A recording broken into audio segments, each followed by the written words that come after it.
émission de la France. Des problèmes, des plaintes, vous ne savez pas où tourner de la tête, vous êtes criblé de dettes, vous êtes criblé d'injustice, je peux dire, au chômage, vous cherchez, vous ne trouvez pas, vous sortez le matin et vous rentrez le soir, et pour même, excusez-moi du terme, pour manger le pain qui ne vous rassasie pas. Alors, bienvenue dans votre émission de la France. Aujourd'hui, c'est lundi dans les centres d'accueil et nous prions pour la vie financière et professionnelle de toute personne qui est capable et qui veut utiliser sa foi. Parce que la foi, tout le monde l'a et tout le monde veut réussir. Qui ne veut pas recevoir quoi que ce soit? L'Éternel nous a promis, il a dit, si tu es docile et tu obéis à sa parole, tu vas manger le meilleur de ce pays, la meilleure production de ce pays. Et c'est ça que Dieu veut donner à ses enfants. Vous qui nous regardez dans toute la France, que ce soit dans les provinces, en Île-de-France, dans les DOM, vous êtes là ou partout ailleurs dans le monde, vous avez un besoin de trouver un travail, d'avoir un travail. Alors, voici l'opportunité. Je vous invite à participer et à être attentif à cette émission. Parce que vous allez voir des témoignages qui vont vous montrer que c'est possible, que vous ayez cette force pour conquérir et pour obtenir gain de cause, pour obtenir les résultats dont vous voulez à travers votre foi. Et à preuve de contraire, nous allons regarder un témoignage là en ce moment. Une personne qui avait des problèmes financiers, des problèmes, je peux dire, professionnels. La personne qui n'avait rien, aujourd'hui, elle a tout.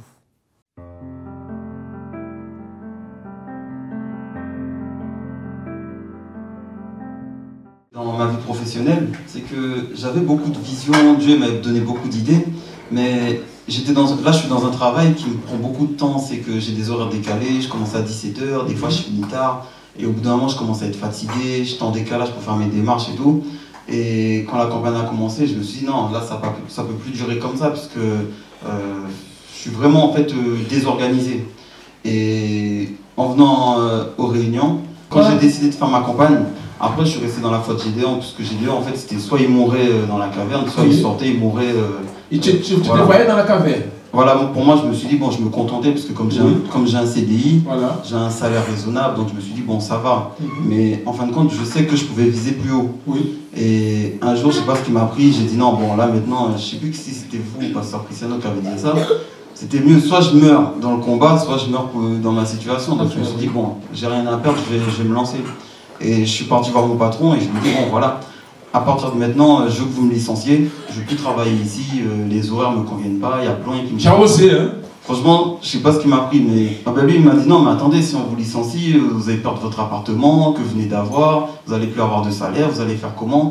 Et je lui ai dit vous inquiétez pas pour ça c'est pas un problème, ce que je veux c'est ça.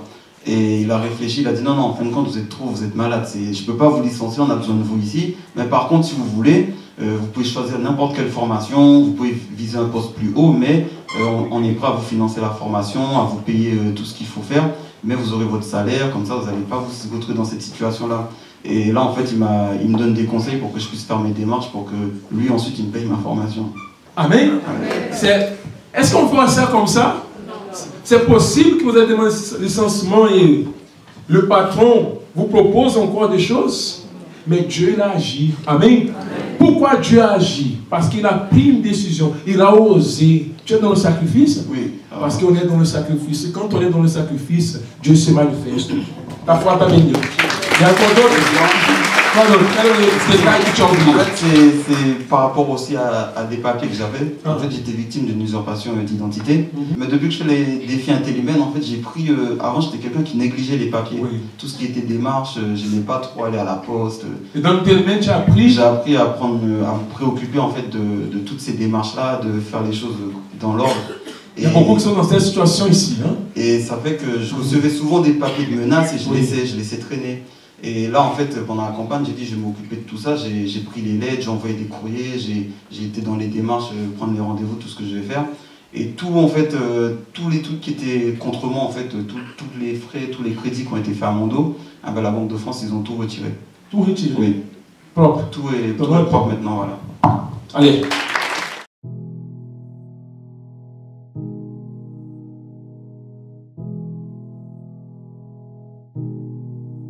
Les personnes à succès ont quelques habitudes en commun. Si le succès est votre objectif, il est temps de vous appliquer dans votre vie.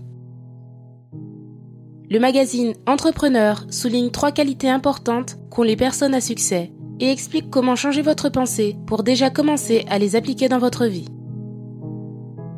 Dire non aux distractions. L'unique façon efficace de bien utiliser votre temps est de ne pas vous dévier de vos objectifs. Il est clair qu'il existe des vacances et du temps pour la famille et les amis, mais cela n'arrive qu'après avoir atteint votre cible. Nous avons tous une liste de priorités à atteindre, mais la différence est que les personnes à succès ne cherchent pas d'excuses pour s'en dévier. Ils peuvent ne pas aimer certaines parties du processus, mais cela n'a pas d'importance. Ce qui compte, c'est d'arriver où ils souhaitent, et pour cela, tracez un plan rigoureux et suivez-le avec une sérieuse discipline. Lire quelque chose de nouveau chaque jour. Les personnes à succès lisent beaucoup, cherchent des personnes avec qui apprendre plus et savent utiliser l'information de façon à aller plus loin. Quel que soit votre domaine, il est nécessaire d'apprendre avant de commencer à gagner de l'argent. Renseignez-vous sur votre produit, sur vos clients, sur vos concurrents et ensuite, continuez toujours à apprendre. Être fier de vos échecs. Échouez autant de fois que nécessaire. Nous échouons tous. L'échec fait partie de la vie. Beaucoup de personnes considèrent l'échec comme une preuve qu'elles doivent abandonner. Ce sont ceux qui n'arrivent pas très loin.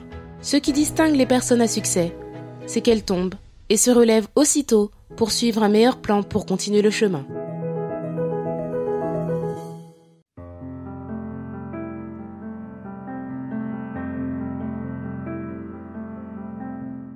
Vous savez, les choses à ne pas faire, c'est se décourager.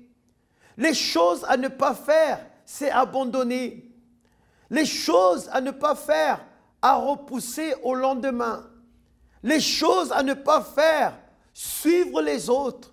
Si l'autre n'a pas réussi, alors moi je me dis aussi, ça ne sert à rien que j'y vais parce qu'on a à peu près les mêmes caractéristiques. Peut-être mon langage, peut-être mon apparence, peu importe qui vous êtes. Si à l'intérieur de vous, vous vous dites que non, je suis fort, vous allez y arriver. À preuve de compte, vous avez pu voir le témoignage de cette personne. Aujourd'hui, elle a été différente. Et je peux vous dire, quand vous allez embrasser cette foi que nous sommes en train de prêcher, que nous sommes en train de parler en ce moment, votre vie va changer.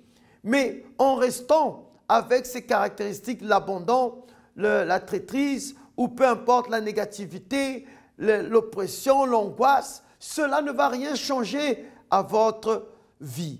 C'est pour ça que vous ne pouvez pas, vous n'avez rien à perdre. Ça vous coûte quoi d'être positif? Ça vous coûte quoi de toujours croire et de garder cette espérance? Ça ne vous coûte rien. Ça vous coûte seulement la persévérance, la détermination et le vouloir. Celui qui veut, il peut. Alors nous allons regarder le témoignage de Manuela et nous allons revenir pour la suite de notre émission.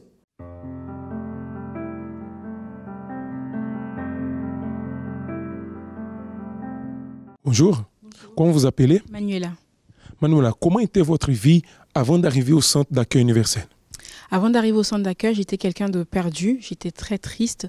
Je vivais beaucoup d'apparence, avec beaucoup d'insécurité à l'intérieur de moi. Je n'arrivais à rien conquérir, malgré que j'avais des diplômes, j'avais des études, mais rien ne se produisait. Ma vie était comme stagnée, bloquée. Et stagné, bloqué, avez-vous cherché un peu partout dans le monde? Dans quels moyens avez-vous cherché à trouver une solution? Alors j'ai cherché à montrer une apparence en fait que tout allait bien aux autres. Donc je cherchais dans les boîtes de nuit, les sorties, les garçons, les tatouages, plein de choses comme ça que j'essayais de m'occuper, d'être toujours entourée d'amis. Vu que j'avais un vide à l'intérieur de moi, j'essayais tout le temps de le combler en étant toujours en compagnie des gens. Je vivais quasiment chez les gens pour ne pas avoir à sentir ce vide, mais rien ne changeait ma situation. Et cela, vous avez fait pendant combien de temps? Pendant de nombreuses années, on va dire quasiment toute ma vie jusqu'à ce que j'arrive au centre d'accueil, donc plus de 10 ans.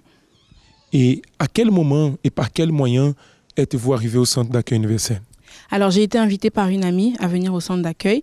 Au départ, je venais de temps en temps parce que je continuais à vivre cette vie d'apparence. Mais ensuite, j'ai commencé à avoir beaucoup de problèmes dans ma vie professionnelle, dans ma vie financière, en fait. Et là, j'ai commencé à être plus assidue, à participer aux réunions, à faire les chaînes de prière dans la semaine et à voir que ce qui sortait de l'hôtel correspondait à ma vie et à commencer à mettre en pratique. Et là, il a commencé à avoir quelques changements dans ma vie financière. Quelles sont les chaînes de prière que vous avez dû faire pour pouvoir changer cette situation? Au départ, donc, je faisais les chaînes du lundi, mais surtout aussi le vendredi pour la délivrance et également le mercredi et le dimanche. Ok. Et où le Saint-Esprit est venu? Parce que vous êtes en face de nous aujourd'hui. Avez-vous reçu le Saint-Esprit? Oui, j'ai reçu le Saint-Esprit. Comment vous avez fait pour l'avoir? Alors, pendant longtemps, en fait, je venais, mais rien ne se passait parce que je venais, j'écoutais, mais je ne mettais pas en pratique parce que j'étais très orgueilleuse et je n'arrivais pas à laisser tomber cette vie d'apparence, à reconnaître vraiment que j'avais besoin d'aide et à vraiment m'ouvrir et demander de l'aide et dire ce qui ne se passait pas, enfin, ce qui se passait plutôt à l'intérieur de moi. Mais ensuite, au niveau des conseils que j'ai reçus, j'en ai eu assez, en fait, parce que je voyais que le temps passait, que je n'étais toujours pas heureuse. Et donc, j'ai décidé à un moment donné de laisser tomber cette vie d'apparence et vraiment de me lancer parce que c'était comme si je menais une double vie parce que je venais à l'église, mais dehors, en fait, je n'avais pas une vie convenable pour quelqu'un qui venait à l'église. Alors, c'est à commencer d'abord un jeûne de Daniel. Et là, dans ce jeûne de Daniel, j'ai saisi mon opportunité. En fait, j'ai commencé à mettre en pratique en prenant des décisions, de couper toutes les choses, en fait, qui me liaient encore à mon passé, qui me liaient encore à la vie du monde. Donc, la vie sentimentale, surtout, que j'avais du mal à me détacher. J'ai pris la décision de laisser tomber. Également, dans mon caractère, de vraiment m'ouvrir, de vraiment dire ce qui n'allait pas, de vraiment parler, de demander de l'aide, reconnaître que j'avais besoin d'aide, que j'avais besoin qu'on puisse me montrer comment faire parce que avec mon orgueil, pour moi, je connaissais tout, je savais tout, j'avais pas besoin d'aide, j'avais déjà, je mettais toutes mes connaissances scolaires devant au lieu de demander vraiment de l'aide. Donc là, dans le jeûne de Daniel, c'est ce que j'ai commencé à faire. Quand le jeûne de Daniel est passé, je n'ai pas eu le Saint-Esprit, mais déjà, il y avait eu un changement. À partir de là, je n'ai pas laissé tomber, j'ai continué à persévérer, j'ai continué à chercher en fait Dieu parce que j'avais compris que c'était ça qui me manquait, que je pouvais même avoir le travail que je voulais, la vie financière, mais que je n'allais pas être heureuse et que mon bonheur, en fait, allait venir de Dieu. Donc, j'ai commencé véritablement à mettre en pratique tout ce qui se disait, à chercher le Saint-Esprit, à montrer à Dieu qu'en fait, j'étais prête à tout laisser pour lui, pour le recevoir lui, parce que c'était que lui qui pouvait me combler. Et qui est Emmanuel aujourd'hui? Aujourd'hui, Manuela, je n'ai plus d'insécurité, je n'ai plus de complexe, je suis épanouie, je suis heureuse. Je ne cherche plus à combler tout le vide qu'il y avait avant par les mêmes sorties, les mêmes choses, le même entourage, j'allais toujours avec les gens, mais j'ai une paix à l'intérieur de moi qui ne provient pas des autres et qui provient de Dieu. Ok, vous avez d'autres aussi témoignages par rapport à des campagnes d'Israël, d'autres témoignages, n'est-ce pas? Oui. Et cela, vous allez rendre plus tard. Ok, mais quel est le conseil que vous donnez à ces personnes qui nous assistent en ce moment? Alors, le conseil que je pourrais leur donner, c'est de ne pas baisser les bras, de ne pas croire que les choses de Dieu sont que pour certaines personnes et pas pour eux. Mais le vide qui est à l'intérieur d'eux, ils peuvent exactement le combler avec Dieu. Le temps. On court tous après le temps. Le temps pour travailler. Le temps pour rentrer. Le temps pour encore travailler. Ou combien de temps il nous reste avant la fin de la journée? Le temps pour la famille, pour les amis. Le temps qu'il nous reste encore pour finir, pour rentrer, pour retravailler. Et le temps de comprendre qu'est-ce qui s'est passé. Le temps de comprendre pourquoi cela n'a pas marché. On court tous après le temps, mais prenons-nous le temps de respirer. La radio positive. Sélectionnez l'application et écoutez des messages positifs. Des musiques calmes, positives. Écoutez ce qui vous apaise.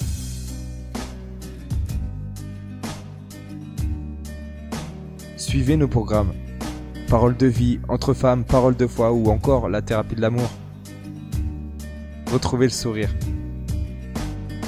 Prenez du temps avec votre famille en visitant notre site ou encore notre Facebook, notre Twitter ou notre YouTube directement sur l'application. Prenez le temps. Prenez du temps pour vous. Radio Positive. En téléchargement gratuit sur Google Play, l'App Store ou en écoute sur radiopositive.fr. Congrès pour le succès. une réunion pour votre réussite. Définissez vos objectifs et projets. Recevez la vision pour construire. Chaque lundi, à 10h, 15h et 19h30. Également à 7h, midi et 20h au siège. Pour plus d'informations, visitez notre site centredaccueil.fr ou appelez-nous au 01 53 35 85 11. Congrès pour le succès, chaque lundi dans tous nos centres d'accueil.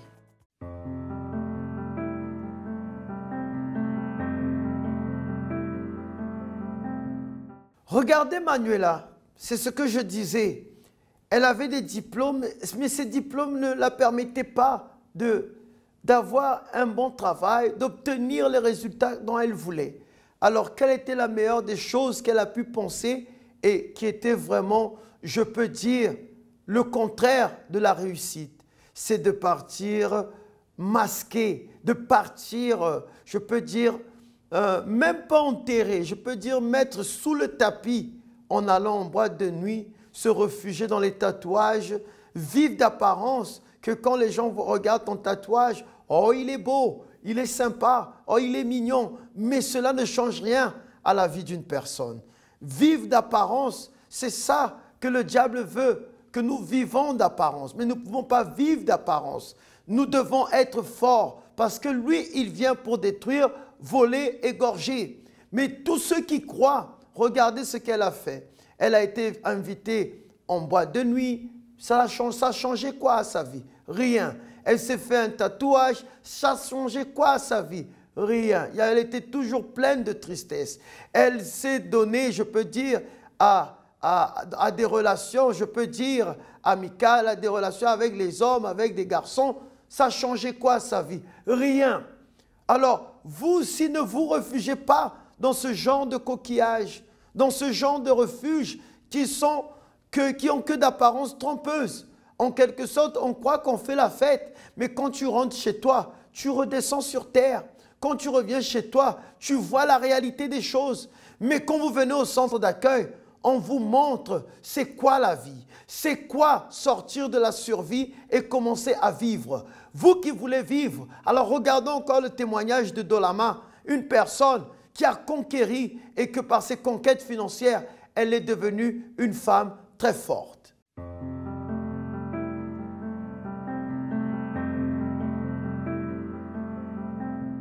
Comment vous appelez? Dolama. Dolama, quelle expérience de foi vous avez eue ici au centre d'accueil? Qu'est-ce que Dieu a fait dans votre vie?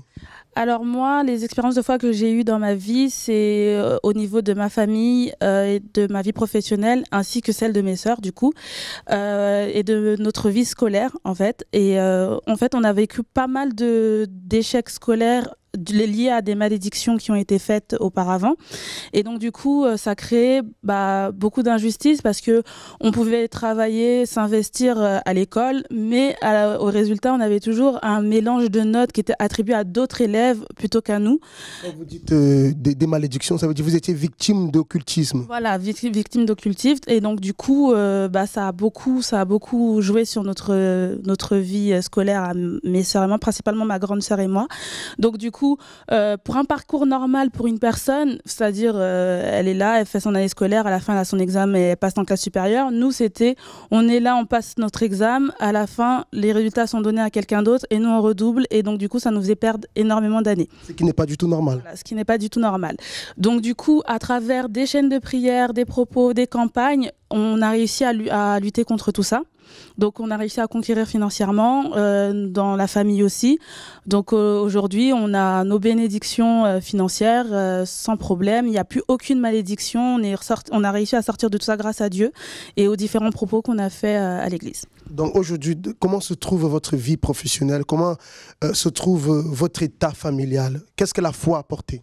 Alors, dans ma famille, déjà, elle a apporté l'union parce que forcément, ça crée des désunions, des mésententes entre nous. On se disputait beaucoup parce que d'autres personnes ne voulaient peut-être pas croire que c'était pas de notre faute ou autre. Donc, du coup, il y avait beaucoup de conflits. Il y avait aussi de l'orgueil parce que, comme j'ai dit, c'était pas spécialement tout le monde qui était touché, donc d'autres se pensaient supérieurs aux autres, donc il y avait beaucoup de conflits comme ça, alors qu'aujourd'hui, il y a vraiment l'union. Aujourd'hui même, mes sœurs, c'est mes meilleures amies, on fait tout ensemble, on part en vacances ensemble, etc. Au niveau financier, moi aujourd'hui, j'ai mon CDI, je travaille dans une boîte de trading, je suis comptable, et donc que des bénédictions. Tout cela à travers la foi. Et votre intérieur de l'AMA, comment se trouve votre intérieur aujourd'hui? Alors, moi, mon intérieur, aujourd'hui, je suis très très bien, mais ça s'est pas fait tout de suite en fait, parce que, comme j'ai dit, moi, je suis arrivée, on s'est focalisé sur les problèmes physiques, donc je n'ai jamais investi dans mon intérieur parce que pour moi, j'en voyais pas trop. La nécessité. Voilà, exactement. Et c'est lors d'un jeûne de Daniel de février 2015, en fait, où vraiment, je me suis vraiment analysée lors de ce jeûne de Daniel, et je me suis rendu compte qu'en fait, j'étais orgueilleuse, qu'il y avait énormément d'orgueil en moi, alors que je pensais que j'étais humble. Et donc, du coup, c'est là où j'ai commencé à demander à Dieu vraiment de travailler sur mon intérieur, sur mon caractère, sur ma façon d'être. Et progressivement, en fait, j'ai appris à me débarrasser de tout cela. Et pour moi, ça a été la plus grande expérience que j'ai vécue, vu que c'était celle où vraiment j'ai eu la transformation de vie. Alors aujourd'hui, j'ai totalement confiance en moi, chose que je n'avais pas du tout avant. Malgré les conquêtes. Voilà, malgré les conquêtes, en fait, c'était vraiment de la façade. Je souriais, mais j'étais pas heureuse, en fait, parce que j'arrivais pas à expliquer ce qui me manquait. Alors qu'aujourd'hui, le vide que j'ai à l'intérieur, que je l'ai plus d'ailleurs, il a été comblé. Je suis heureuse. J'ai la joie de vivre, j'ai la paix, j'ai l'amour, je sers Dieu. Donc pour moi, tout est parfait maintenant. Une vie totalement transformée. Exactement. Que Dieu vous bénisse davantage.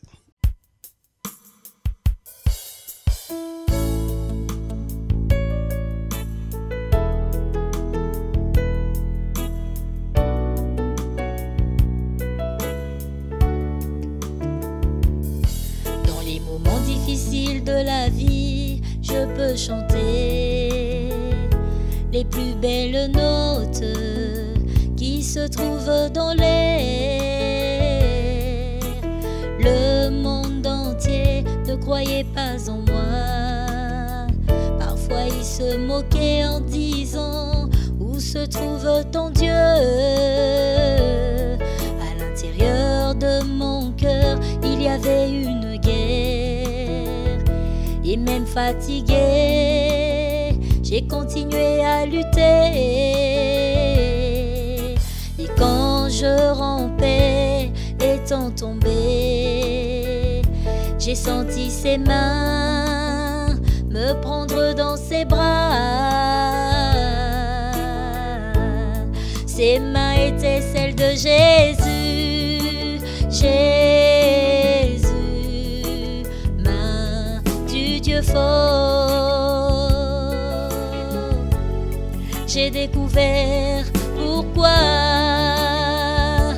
j'avais la force de lutter et de vaincre. Lutte, la guerre n'est pas perdue. Il y a de l'espérance dans la vie, c'est Dieu qui te l'a donné. Lutte sans te détourner, oublie ton passé, regarde l'avant va. Lutte, la guerre n'est pas perdue. Il y a de l'espérance dans la vie, c'est Dieu qui te l'a donné. Lutte sans te détourner, oublie ton passé, regarde l'avant va.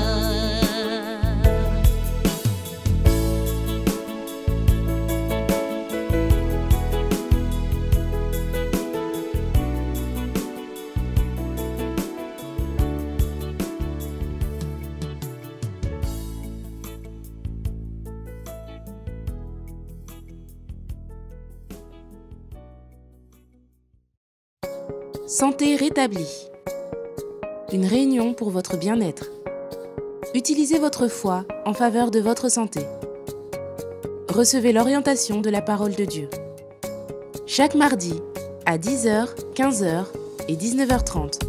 Également à 7h, midi et 20h au siège. Pour plus d'informations, visitez notre site centredaccueil.fr ou appelez-nous au 01 53 35 85 11. Santé rétablie, chaque mardi dans tous nos centres d'accueil.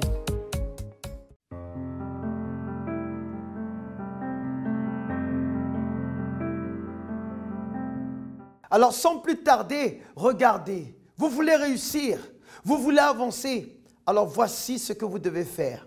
Vous allez appeler ce numéro, le 01 53 35 85 11. Je répète encore, le 01 53 35 85 11. Et là, vous allez voir, une personne va vous répondre. Elle sera au bout du fil pour vous orienter vers le centre d'accueil le plus proche de chez vous. Vous voulez des conseils, des orientations, vous voulez un guide. Alors appelez ce numéro. Et vous qui êtes en Île-de-France, alors vous pouvez venir ici à Paris au 254 rue du Faubourg Saint-Martin, Paris 10e. Et vous pouvez y accéder à travers la ligne 2, 5 et 7 et descendre à Stalingrad ou la ligne 7 et descendre à Louis-Blanc.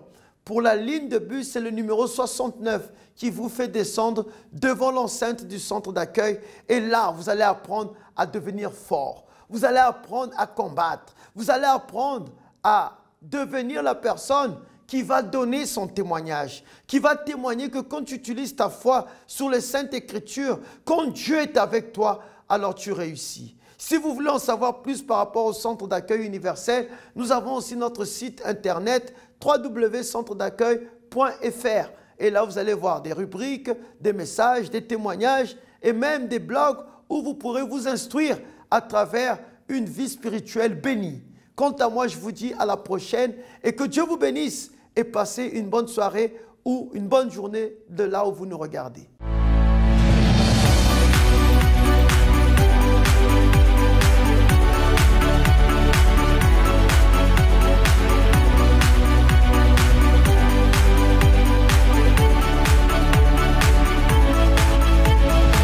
Émission de la France.